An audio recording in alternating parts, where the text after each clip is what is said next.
Welcome to the Aging Confidently podcast. I'm so glad you're here. I'm Karen Weaver, your host, and today's guest is Debbie Trammell, and she owns Sitters Registry, which is an elder care service.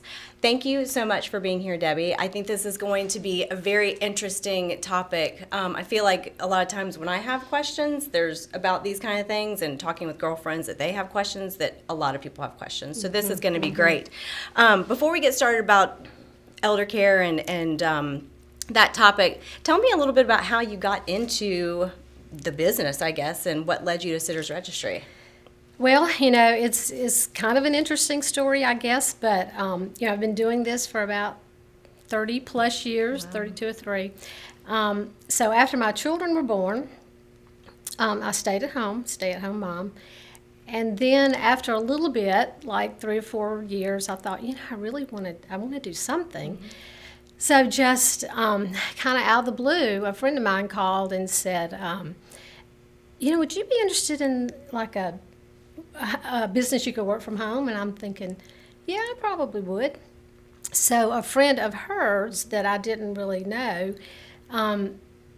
she and another friend of hers had started a business called Jack and Jill Sitters Registry. Okay. So that was where you could call us and schedule a sitter for a Friday evening or all weekend to come to your home. It wasn't like daycare. It was just come to your home. So this is for kids? For children. Oh, wow. For children. Okay. Yeah, all children, babies. We did new mother care. And then we would book like all of the Clemson home games, the South Carolina home games, that kind of thing. Yeah. So after about, 10 years, 8 years into it, we started getting calls for, the same people, but it would be for their grandparents, or do you have someone that could do that? So it just evolved. So I had a business partner at the time, and so we just, we were doing both for a long time. We would do children and elder care. The elder care business kept growing and growing. We were on the list at the hospitals, to call for caregivers. And so we had to make a decision because we couldn't really do both, because the babysitters did not want to do the elder care and vice versa.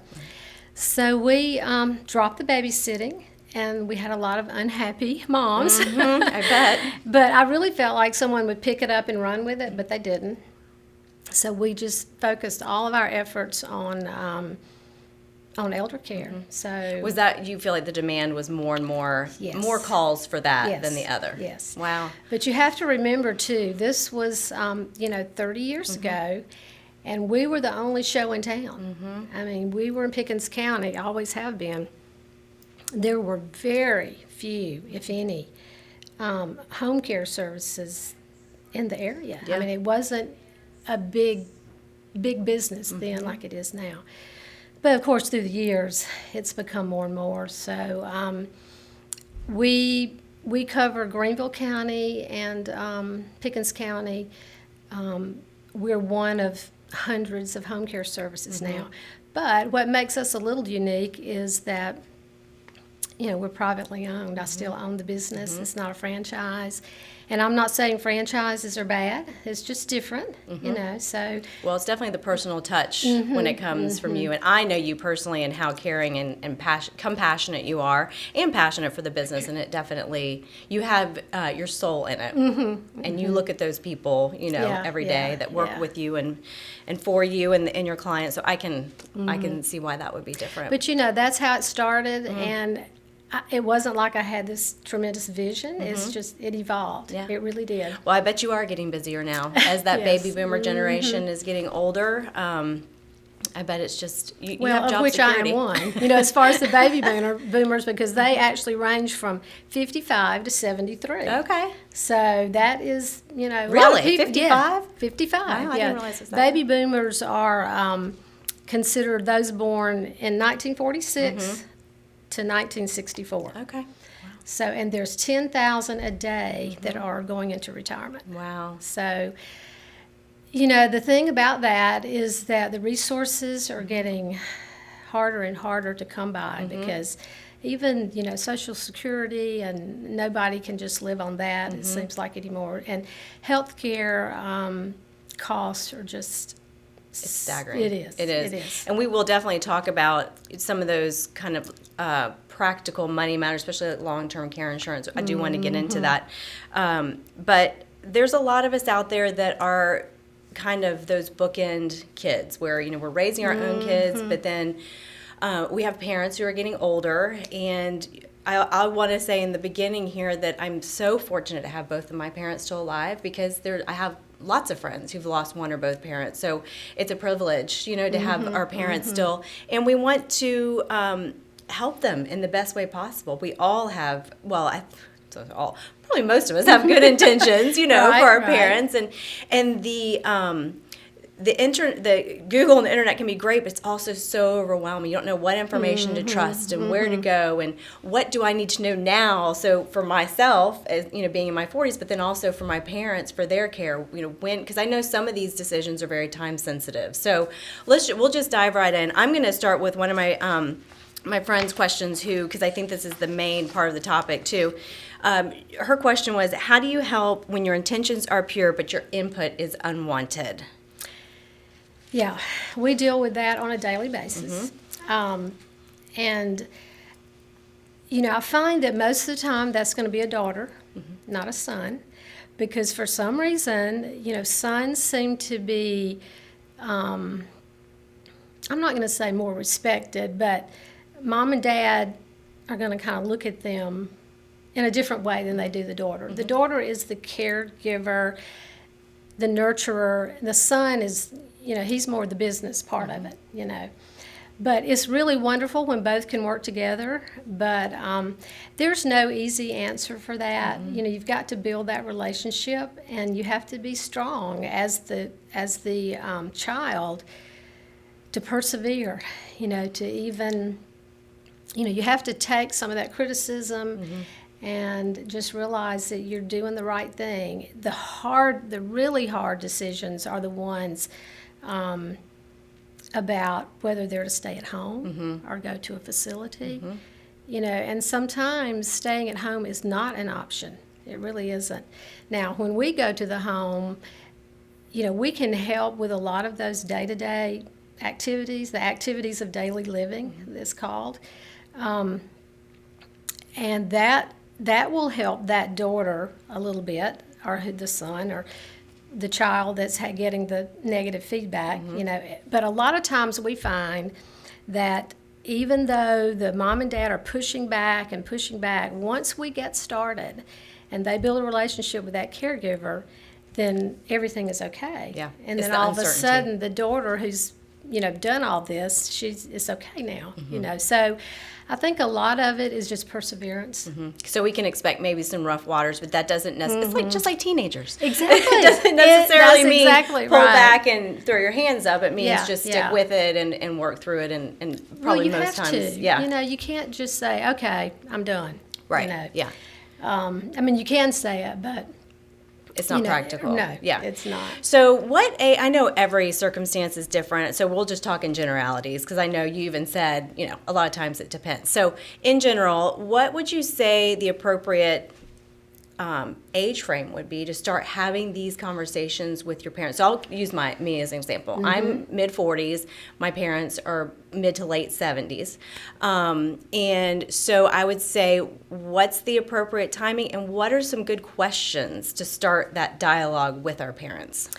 Well, the time to start is well before you need it, because there's the healthcare power of attorney, the durable power of attorney, the wills, do you want life support? Let's talk about this. Don't wait until there's a serious illness or, there's some dementia that's already started. Start, 60-ish, when they're still... The sooner the better. Yeah. And maybe when they're not going to be as defensive about it at that point where they're Right. already feeling like they're losing their independence, it's a little bit more of a practical business kind of conversation. Exactly. Okay, yeah, I like that. Yeah, so, and those are hard conversations to have, but later on, it's so important. Like, my parents are 85 and 90, so, I'm right there with all my clients. But, fortunately, I have the sweetest mom and dad. They just pretty much go along with anything I say, but they did come to me and say, we need to get these power attorneys done and all that. So, that was easy. But it's not always that easy. Yeah. So questions, the legal part of it. Where can people find information about maybe a checklist of some legal documents that they need to get in place as part of that conversation? Right. Well, I hate to say it, but you can actually go on the internet and just Google that, Okay. and you can come up with a lot of information. But, I work in partnership with, they're called Aging Life Managers, and they're fabulous. Aging Life Managers. Yes, and these are social workers that are trained specifically in elder care, and they cover all the areas that you could imagine need to be covered. For instance, I just printed off some information from one of the businesses that I work with in Greenville, and so they divided up into health and disability, finances, housing, family, local resources, advocacy, legal, and crisis intervention. Oh, yeah. So that covers everything, because we find so often that we get that call from a daughter or son in a crisis. Right. Everything's going okay, then mom falls and breaks her hip. Well, what do we do now? Then there's that whole go to the hospital, she has surgery, and then she's going to rehab, then she goes home. Can she be by herself? What are we going to do?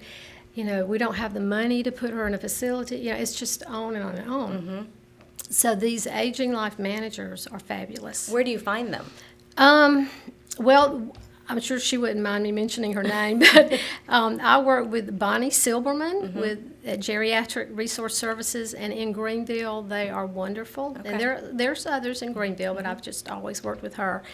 And her staff can handle any of those situations, and they'll go out and do an assessment. And if they think that that person needs, private home care, then they'll suggest several home care services like mine, because, they got to get the right fit.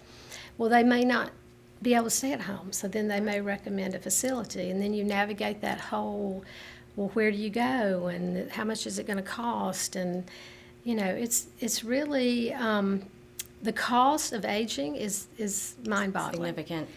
So that's definitely part of that conversation that you have early on, about their finances. And that's very hard to talk to your mom and dad about their money. Yes. But it's just something you have to do, because you have to know, are they going to have the resources to go to a nursing home? Because Medicare doesn't pay 100% of nursing home or assisted living, and it's very expensive. And, if they need to be on Medicaid, but, Medicaid doesn't help the average person. It just helps those that are really destitute, which is a wonderful program for those that need it. But so many of us wouldn't qualify for that. Right. So it's, you have choices like moving your mom and dad in with you, okay, which they don't want to do that, and you probably don't either. But the choices are really few when you really think about it, when it gets to that point. Now, a lot of people are able to stay at home and age in place, which is where they really want to be. Of course. And then we can help with that, So, okay, say the name again. What's it called again? The resource? Geriatric Resource Services. Geriatric Resource Services. And then what is the overall name that you said, what that's called? Aging Life Managers. Aging Life Managers. So a lot of people who may be listening to this may not be in Greenville. They just may be in California, for instance. Is this something that, can you Google Aging Life Managers in your area and find somebody? Yeah, that's a whole association. Okay, great. Good. And that's your front line. That's your front line that you may even want to get them in early on to help. Will they come in early on to help make a plan, devise a plan, so you're not waiting for the emergency? But, that's a service that the family has to pay for. Okay. So, I can't necessarily call them in for the family. I can make that suggestion, and then a lot of times they call, and then they take it from there. But I've had situations where I have a client that there is no family locally. There's no children. You know, in fact, we have a client now that is pretty much in that situation. So I feel like my responsibility is huge there, even though I'm not responsible, but I feel like I am. You're stepping into that role, that child, the caregiver role. Right, because and do they need to go to the hospital? Right. What do we need to do? Yeah. So I called, my friend Bonnie and said, look, this is a situation. He really needs your help, because she could go in and she could give him some options about, living, like maybe where he should be living, if he shouldn't be at home alone, that kind of thing. Just have a conversation. But and I can do that, but I don't feel as qualified, as them, because they are licensed social workers, trained in elder care, and they have a lot of knowledge that I do not have. Right.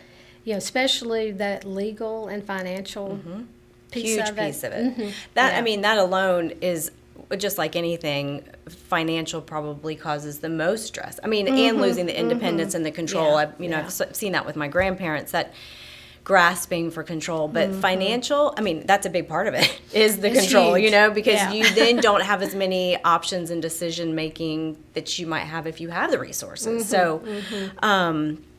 So aging life managers, they may even be, I would think, worth the expense to come in as even a mediator, if you will, because it takes the emotion out of it. If we can just come up with a plan, I think that's half the battle. You come up with a plan, then everybody feels fine, you execute the plan, before you need the plan. Right? Well, see, that's part of it. What we say is the process for them and for us, or for any service, is, first of all, it's the phone consult. Okay. They're calling us in a panic because they don't know what to do. They're at the hospital. Their mom's going to be discharged, and what are we going to do when we take her home, kind of thing. Yes. So we do the phone consultation, and then we go out and do the assessment and the care planning. And, I can do some assessments as far as figuring out, what are they able to do? Are they mobile? Can they get to the bathroom and handle that on their own? Can they shower? Most people cannot shower, or shouldn't be showering without standby assistance after 75. Really. Wow. Especially if they've got any health issues at all. And then there's meal planning and preparation. There's overseeing medications. There's so many things that you and I take for granted that just don't happen. Especially if there's some dementia involved, because they can't remember. Medication is huge. In fact, a lot of jobs that we get is just because mom and dad don't take their medication correctly. Well, sure. Even at my age, I can't remember if I put conditioner in my hair. I tell Richie all the time, I don't even know what's going to happen when I'm 70. Listen, I think it's brain overload is what I say. But then, we do the assessment and the planning, and then we do the implementation. So those are the three, what I call the major steps. And that's pretty much what any social worker or home care, home health care, because there's so many different, there's so many options for the elderly now. You've got the home care service like ours, home health care, which is different. Then you've got physical therapy, occupational therapy, and then Bonnie Silberman's service, geriatric resource services, that can kind of manage all of that. It's a lot. So what's the difference between what you do in the home health care? Home health care can provide skilled nurses, and they provide the occupational and physical therapy. So we work hand in hand with them. They don't always provide someone to just come and stay during the day. And then, of course, hospice is a huge help to all of us. I had that question for you, actually. Is it your type of service that you then work with the family and help the family know when it's time to call in hospice? Are you the handoff person? We have those conversations, but I always redirect them back to their doctor. Oh, okay. I just don't feel like I should make that decision. But see, today, hospice is two different services. It's end of life, which we're all familiar with, but then they offer a service called palliative care, And palliative care is just maintaining life. And they provide so many wonderful services, and they bring free everything, free, not medication always, but just supplies, insure, pads for the bed, hospital bed, whatever you might need. That is another service, though. You cannot wait till the last minute. Correct. Because as my aunt was very sick and passing away, and it started to happen very, very quickly, and we could not get them in fast enough. And so I think that's another service that you just be a little proactive. Nobody wants to, I mean, I'm talking more the end of life. The palliative, maybe you maybe have a little bit more time because it's not that urgent, maybe right then. But you think, you're going to call these agencies like hospice and they're there within hours. That's not the case that we have found. So it's another thing to just make sure you have that part of the plan in place, and like you said, work with the doctor, make sure who you're going to call, right? Like which agency you're going to call, because there's several in each town. And so being as I guess proactive and talking and thinking about these things that we really don't want to think or talk about, but like any hard conversation. Right. I'm going to pause just a second, and just for our Facebook Live people, anybody who's out there watching, if you do have a question for Debbie, go ahead and put it in the comments below. There are no stupid questions. If you have it, I can promise you somebody else is going to have it. So if you have any questions, please feel free to put those down there, and we will look at the end of our interview here and see if we can get those answered. So you were talking about services and facilities, and like I had said before, a person could be listening in California to this. So what are some tips what are some things to look for when you're looking to hire a home care service or or actually have to put our loved one in a facility? What have you seen to be the best questions to ask, things to look for?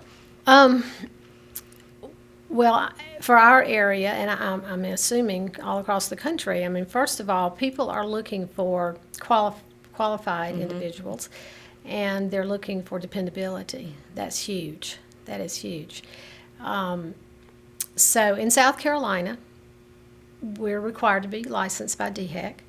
So that means at time of hire, we're doing background checks, criminal background checks, drug tests. They have to have TB testing and health assessments to say that they're capable of doing this type of work. Then we require driving records, because sometimes they're driving these folks around. They have to have proof of insurance, all those things. Yeah. If you find out, you can say, are you licensed by DHEC? So if the answer is yes, then all that's taken care of. The scary part of this home care service is there's so many people out there just doing it off the street. Right. And they can be doing that for a little less money per hour, because, of course, a bona fide business like mine, we're paying a lot of money for workers' compensation, and then, of course, there's taxes and insurance and all that. But if we send someone to your house or to your parents' house and they fall and break their leg, then you could be responsible. If they're, not if we send them, but if you just hire them off the street, you could be responsible. So there's a lot to look into when you're hiring somebody to come to your house. Plus, the honesty factor to me is huge, because, they're in that house alone with your mom or dad, right, who may have dementia or Alzheimer's, and can't really tell you what's going on. So that's scary. Yes. That is very scary. It's like, who are you going to trust for your little babies that can't talk? It's Exactly. It's such a full circle thing. But so often, in fact, we have a new client in the Easley area, and he's 90 and very competent. He just is not feeling safe driving on his own anymore, and just wants somebody there to fix some meals and just kind of be there and help him. And he said, I just really like you, because you're right here, and I can come and see you if I want to, And he liked that piece of it. But that's the generation that they like to look you in the eye, and they like to talk to you and know that you're there, So, and some franchises don't offer that necessarily, but then there are franchises that do. So, because we help each other out. I may have a job in in a part of Greenville County that I just really don't have sitters to go. So I may call someone that I know and trust and say, look, I really need some help with this. That's and great. if you can cover it, then we'll just make that transition for you to have the job. Because that's what it's all about. I mean, it's just taking care of everybody and The service piece right. of it. Yeah, It is. absolutely.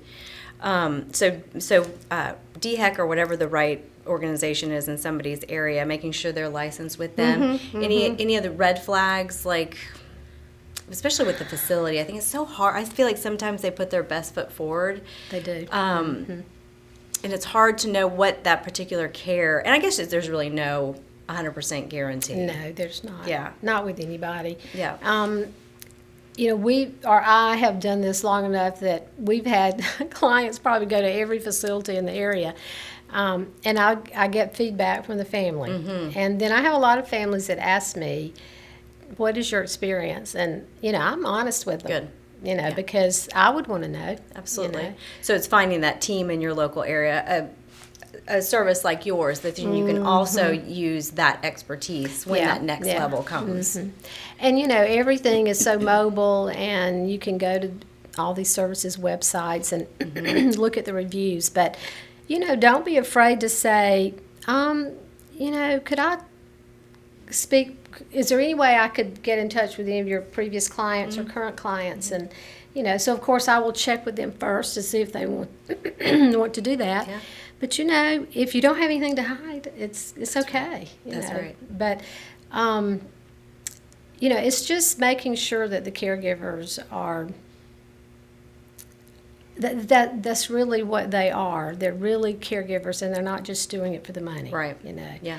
Because we all need to work. That's not what I'm saying. But not everybody can, change a diaper on an adult. Right. It's called and help to do them to this. the bathroom. Right. Yeah. Exactly. I have some ladies that's been with me probably 15 or 20 years, and they are fabulous. Now, the certified nursing assistants, that's another piece of it, but we don't require that they be certified. If they have experience and worked in nursing homes or just worked with other people, to me that's enough, because it's harder and harder to get good caregivers. There's so many of us now. Yeah. But so if, like your original question, which I kind of got off track, but if you're looking, you're just going to have to go with your gut feeling and find out. Talk to the owner, talk to the person coming out, and be present. Right. You have to show up and check on things and see how things are going. Yeah, that's great. So let's talk a few minutes about long-term care insurance. We actually just had our first experience with this with my husband's grandmother, who is 90, and she broke her ankle. She lives by herself still, and fell and broke her ankle and was in a wheelchair for either 6 or 8 weeks. So she had to have in-home care. Talk about scrambling. It was scrambling. So we found somebody, and she has long-term care insurance, but what Richie didn't know, because he didn't read through all the paperwork, and it's no fault of his, you got the stack here. Exactly. And then, the people who purchase the insurance, they do it so much, usually years and years before they actually need it. Yep. You don't remember. So you had to file the claim within 30 days. Well, it didn't get filed within 30 days, and he even appealed it, and they wouldn't pay it. So it's so frustrating. You pay in for all these years, and so that's just one story that I wanted to share, to say make sure you look at the paperwork. Exactly. But what else can you tell us about? When is the right time to buy it? What's the best way to go about it? Well, early on, our experiences as a business with long-term care was just what you just said. I always got the feeling the insurance companies were looking for ways to not pay versus to pay. When long-term care insurance came out, it was the thing to do, the thing to get, and nobody really knew what they were buying. Some people thought if they bought that long-term care insurance, then everything would be taken care of. No worries. Well, in 25 years, when they need it, they realize, no, it only paid for a licensed facility. It didn't pay for care at home, or like you say, you have to file the claim within 30 days, or, I don't know. It was a nightmare for most of my clients. So I just got a really bad taste in my mouth about long-term care insurance for years. I don't have it. I may regret, my children might regret that one day, but I don't have it. But I will say, most of those insurance companies that sold it are no longer selling it because it was, I don't know really why. I don't know. But there are a few that still do, and I think that's much improved. So the time to buy, probably around 50, I would think. But I'm not sure if the premiums continue to go up every year or every 5 years or something. But I did speak with he's kind of a financial person a few months ago, and his company, which I think is Ameriprise, they're actually selling a long-term care policy that you can get some of the money back. Because, see, that was another thing that just really, I just couldn't understand. I mean, you pay all this money in, and if you die or never use it, you don't get a dime back. Yeah. So it wasn't really an investment by any means. It was just like a car insurance policy, Yeah. And then if you didn't really know what you were getting, it was so frustrating because I worked with clients, and because as far as the service is concerned, we have to send mountains of paperwork and all the invoices and all the daily care notes and just on and on and on, and they're always looking for ways to disqualify. Right. So, but it's been quite a while since I've worked with anyone that had long-term care. I think everybody got just so sick of it. But are there most were people a few. Self-insured then? I mean, self-insured meaning they've hopefully saved enough. They're hoping that's the case, yeah. Yeah, but there's still a few out there probably that are okay. Right. It's better than nothing, I guess. And if it will pay some on skilled nursing or assisted living, then that's a plus. Right. I mean, anything's a help, especially when Medicare doesn't cover Right. any of that. So it's just making sure you know what the timelines are. And so maybe even if you have a financial planner, starting there, because they do have access to all different plans and insurances, starting there and seeing what they suggest. And Yes. Really at our age, we really should have a trusted financial planner. So I'll just put that plug in there. If you don't, get it now and That's get your true. will done now. Get and it all done now. that. Yeah, because not only is it just smart, but it puts your mind at ease. Absolutely. And then when your children are older, you need to have that conversation with them and say, okay, this is what we have, and this is what we want. And I think, especially your age group, well, they know more now than even I knew at that age. And you're planning, and then you'll have that conversation with your children. Yeah. Because I don't know if your parents did with you, but see, they just didn't do that. No. My parents didn't do that. Yeah.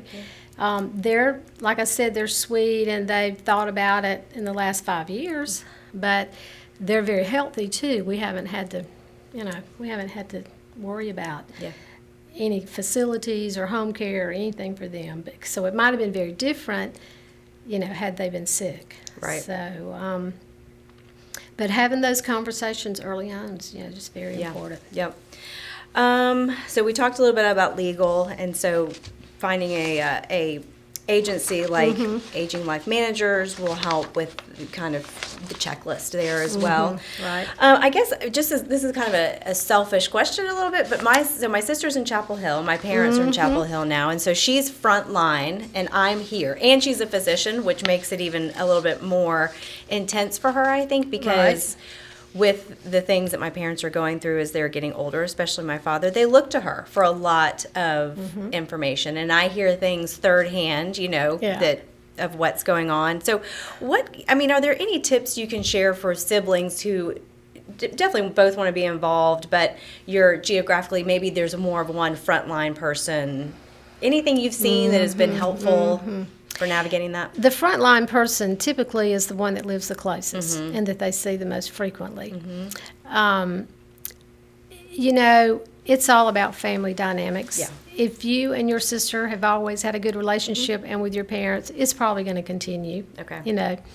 But if you haven't, or if, maybe you haven't been the one to check on your parents or have much to do with them, then they're not going to be looking at you and feel any confidence. Right. But hey, when it gets to that point, if it's been a family that was not close and didn't help out, it's not going to change when mom and dad get sick, I can assure you, because I deal with that.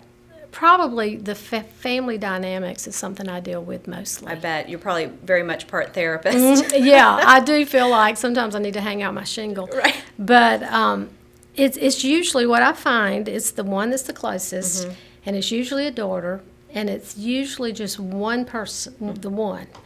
And then the other siblings might show up sometimes, Right. you know. Yeah. Because then there's the whole financial part of it too, because what if mom and dad doesn't really have the money to hire someone to come in? So now the children are having to chip in. So that becomes a whole other issue. Oh, yeah. You know, you got to decide how much everybody's going to pay to take care of mom and dad, because they can't be by themselves. You know, it's interesting you say that, because that is something that could be a very real thing for us on my husband's parents' side, and him being the sole provider. It's something to think about when you're talking to your financial planner, that I don't even know if we've really talked to him about that, is also having a plan in place, not only for your daughter's wedding, but, you know, for what if this does come to fruition down the road, what do we need to do to make sure that we are all, you know, secure in our plan, financially secure in our plan, but then also for them as well. Yeah, and I see that very often, where the children are pitching in so much a month to pay for the mom and dad services. Yeah, It's something to think about for sure. but you know, too, if your mom and dad are still alive together, then they're somewhat seeing about each other, and I see that with my own parents. When one of them passes away, it's going to be a totally different story for us, because I mean, they live very close to me, and I'm checking on them, you know, a couple times a week, and my husband stops by, but they're right there, you know. But if one of them passes away, or when they do, this is going to be very different. It'll be a different conversation. Yeah.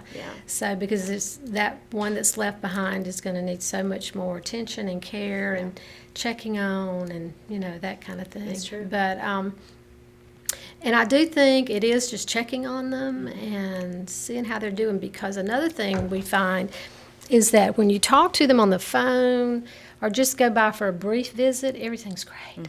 Everything's wonderful.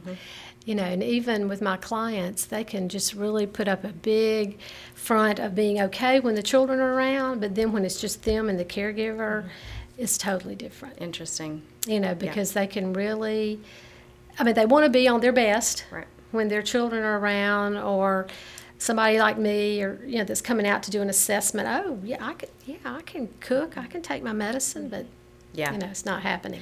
Well, that's probably fear-based. You know, that, okay, if I show this, then they're going to start talking to me about the facility option, and that's so sad. I never thought about it from that perspective. Yeah, they're very scared, as you said, Yeah. about what's going to happen. And that has to be just such a sad kind of thing. And even though that's not your intention at all. Right. You're only trying to help. Right. But they take it as my independence, you know, especially the driving piece. If it's time to take the license, oh my goodness, that is very hard. But you know, I think that if we, it all goes back to communication, right? So maybe knowing that now, that we do a better job as the kids to tell our parents, this is not, you know, we're not trying to push you in this facility way or this care way. It still is your decision, you know, give or take.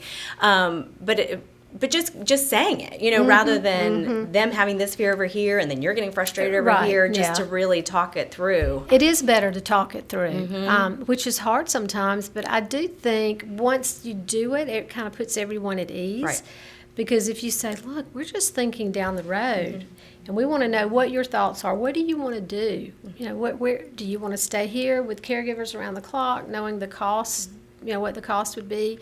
Or do you want to go to an assisted living facility and be with other people your age? Or, you know, it just depends on what they want. And some people do great in assisted living because they're very social, and, you know, they have their dinner times and, you know, happy hours in the afternoon, and they just, you know, they love it. But then some don't. Some just don't want to be a part of all that.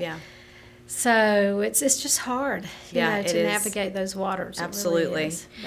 But, So, having access to resources and tools, you've given us some great ones. If anybody wants to contact you, what's the best way if anybody wants your services locally? it's sittersregistry.com. Okay.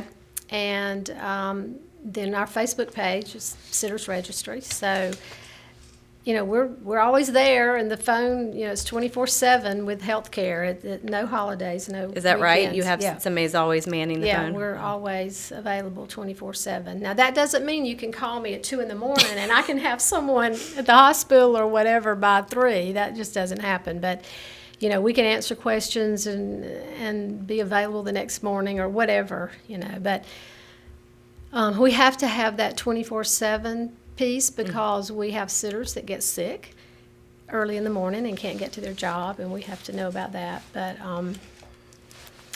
it's an interesting business that I have met so many wonderful people through the years, and maintained those contacts with a lot of them, and it's been good. I know, it's good. All right, so to wrap it up, I always like to ask my guests what aging confidently means to you personally. Okay. And I should know by now,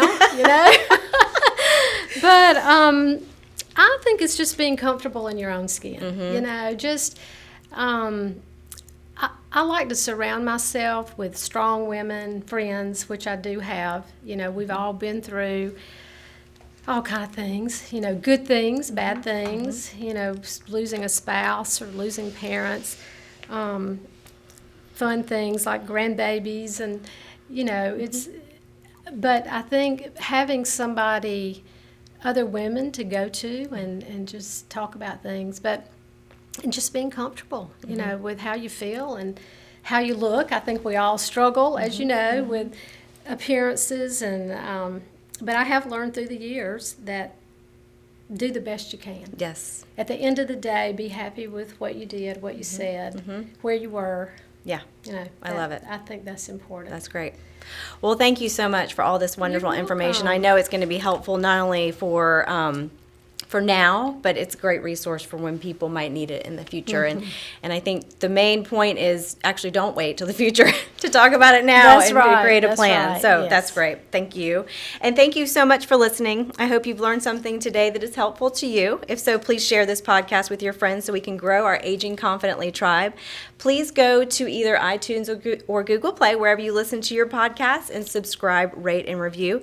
We will be here on the Aging Confidently podcast Facebook page every second and fourth Tuesday of the month at 10 a.m. So please feel free to leave questions of things, of the topics that we're going to be talking about, or if you have something you want to learn more about, let me know and I can hopefully find somebody to help us out. So lastly, we are all beautiful and have so much to offer this world, especially when we can come from a place of gratitude and confidence. So let's age confidently together and turn the so-called midlife crisis into a midlife inspiration. See you next time.